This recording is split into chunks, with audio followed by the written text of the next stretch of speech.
Il chantait un cantique nouveau devant le trône et devant les 4 êtres vivants et les vieillards. Et personne ne pouvait apprendre le cantique, si ce n'est les 144 000 qui avaient été rachetés de la terre. Ce sont ceux qui ne sont pas souillés avec des femmes car ils sont vierges. Ils suivent l'agneau partout où il va.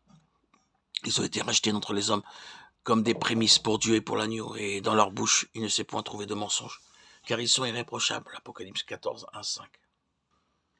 Ce passage ne nous dit pas ce qu'il représente pleinement par rapport au dessein de Dieu, mais il nous reste à les voir à la lumière d'une plus ample révélation.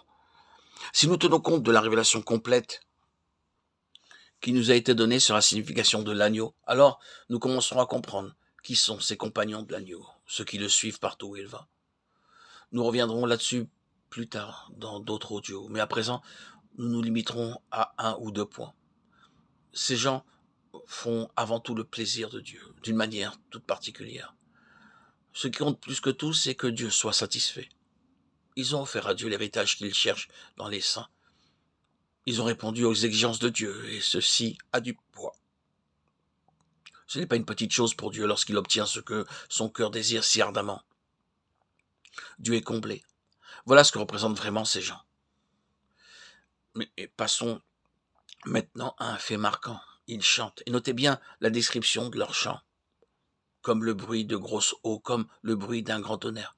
Quelle ampleur! La voix que j'entendis était comme celle de joueurs de harpe, jouant de leur harpe. Et ils chantent un cantique nouveau devant le trône.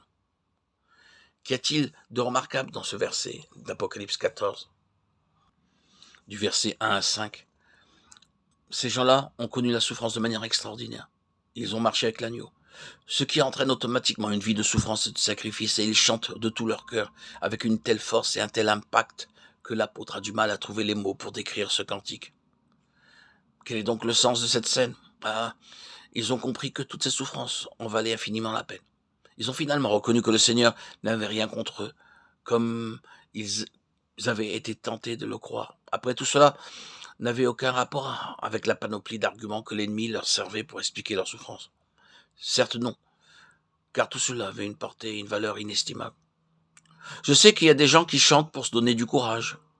Ma foi, d'autres chantent peut-être sans but précis. Mais ceux dont il s'agit ici ne chantent pas sans raison ni sans but.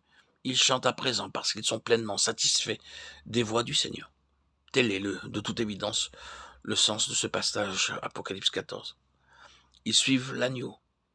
Ils sont engagés à fond dans le chemin de la croix. Et ceux qui ont connu les profondeurs de la croix et des souffrances de Christ sont ceux qui chantent le plus fort dans l'éternité. À travers la souffrance, ils ont découvert la plénitude de l'amour de Dieu. Ils chantent devant le trône. Nous nous sommes souvent présentés devant le trône en nous lamentant, en murmurant, en désespérant, peut-être dans l'amertume et la rébellion. Pour finir, ceux qui veulent suivre l'agneau, partout où il va, entendront un chant unique en son genre, lequel va bien au-delà de ce que les autres peuvent connaître ou comprendre. Finalement, la suspicion n'est plus permise à cet égard. Cette vérité est très précieuse pour le Seigneur. Cela résoudrait tant de problèmes. L'une des difficultés qui harcèle bon nombre d'entre nous est la suivante. Pourquoi le Seigneur nous a-t-il fait passer par un chemin si difficile? Apparemment, le Seigneur n'oriente pas d'autres chrétiens dans cette voie, et il semble mener une vie relativement facile. Pourquoi faut-il que nous souffrions de la sorte? C'est un des problèmes que nous rencontrons. D'autres peuvent s'accorder une grande marge de liberté tout en étant chrétiens et sauvés. Quant à nous, le Seigneur s'y oppose. D'autres peuvent s'en tirer à bon compte dans bien des domaines et demeurer des chrétiens heureux. Mais il se trouve que le Seigneur ne le tolère pas pour nous. Il nous conduit par un chemin ardu, c'est vrai. Toute l'explication est là. Elle se trouve au cœur même de ces versets d'Apocalypse 14. Un domaine qui lui tient très à cœur.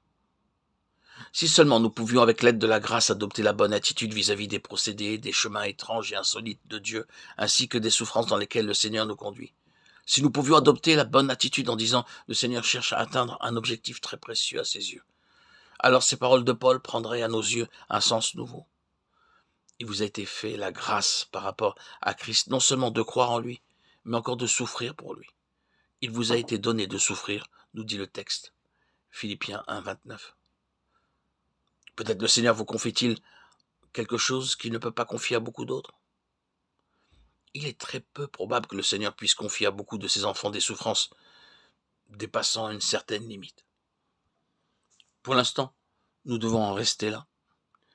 Si ce qui vient d'être dit est vrai, si ces gens sont des instruments de choix dans les mains du Seigneur, ne serait-ce pas l'explication de tous les préjugés, de toutes les distorsions, de toutes les craintes? N'est-ce pas là la vraie raison? Veuille le Seigneur nous accorder la grâce de n'accepter rien de moins que ce qui pourra le satisfaire, lui, au plus haut point.